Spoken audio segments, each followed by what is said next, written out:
Avez-vous vous demandé comment vous alliez vous débrouiller avec votre maigre budget de suivi et d'évaluation?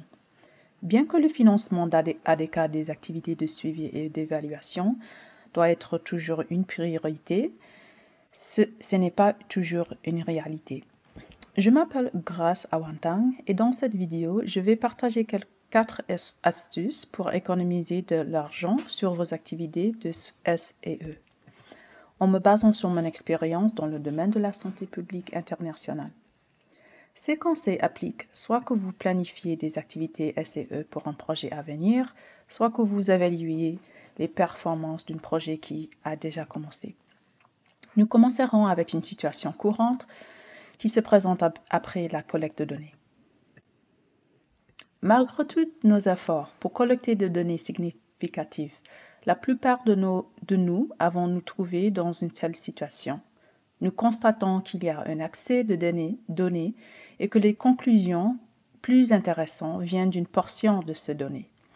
Cette situation est particulièrement susceptible de se produire lorsque nous n'avons pas passé suffisamment de temps à réfléchir aux informations spécifiques qui seront utiles pour effectuer nos corrections à mi-cours ou pour identifier des activités prometteuses qui pourraient être étendues.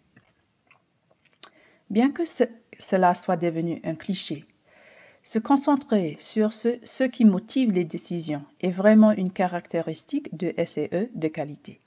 Souvent, nous disposons de tableaux, des indicateurs gigantesques, de cartes logiques étendues, de plein de descriptions codées et de toutes les données désagrégées possibles. Mais toutes ces données n'ont pas la même valeur.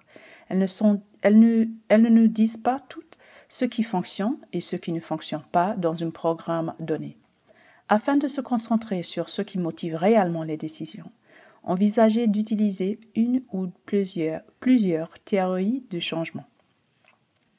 Une théorie du changement décrit la logique sous-jacente d'un programme et retraçant la manière dont les intrants que vous investissez et les activités ou politiques que vous mettez en œuvre contribuent aux impacts prévus ou observés. Les théories du changement constituent un excellent moyen visuel de définir et d'examiner clairement ce que vous devrez apprendre et par conséquent sur quoi vous devrez collecter des données. Si le programme que vous suivez et évaluez dispose d'une théorie du changement existante, envisagez de l'utiliser comme point de départ pour des discussions sur les résultats les plus importants à examiner, sur les hypothèses qui ont le plus besoin d'être testées, sur les facteurs contextuels qui ont pu favoriser ou entraver la capacité des activités à produire les résultats ou les effets souhaités. Une discussion avec les parties prenantes peut vous aider à déterminer les collections qui devraient guider vos activités de collecte de données. N'oubliez pas que la concentration exige des sacrifices et souvent moins d'indicateurs.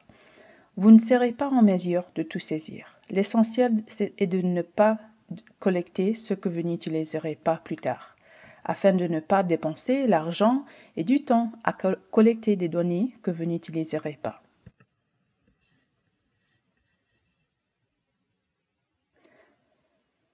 Souvent, lors du suivi et d'évaluation d'un projet, nous oublions d'examiner les ressources existantes qui pourraient être disponibles.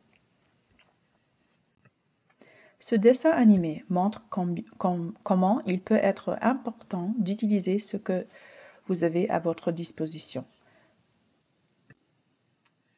Dans le contexte de SEE, cela signifie souvent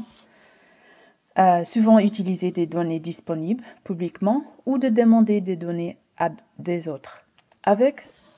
Avez-vous exploité les sources de données publiques pour ce qu'elles valent?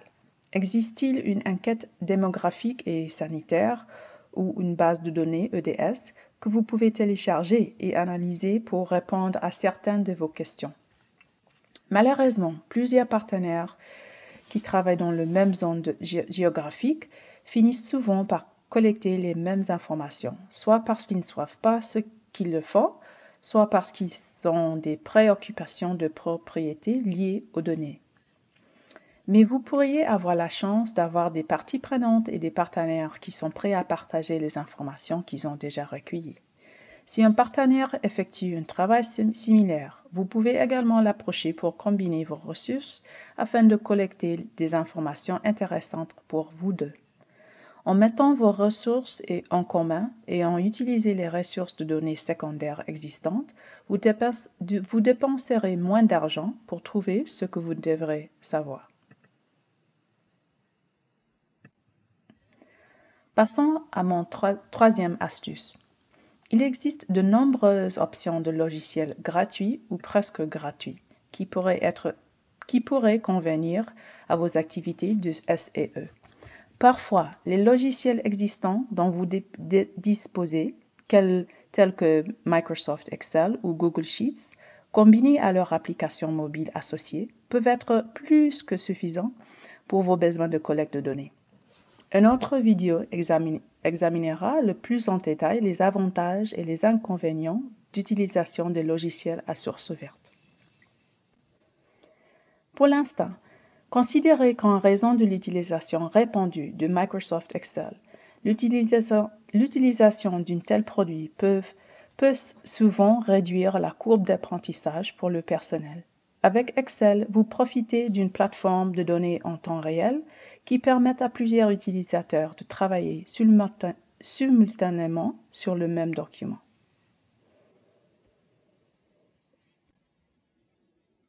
Si vous ne disposez pas d'informations sensibles ou personnellement identifiables, envisagez d'utiliser des plateformes logicielles open source ou gratuites pour économiser sur les coûts de la collecte et de la gestion des données.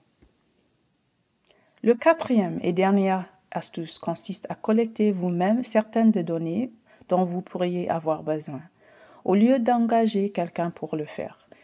Réfléchissez aux compétences dont vous disposez et qui pourraient être réaffectées à des activités de SEE.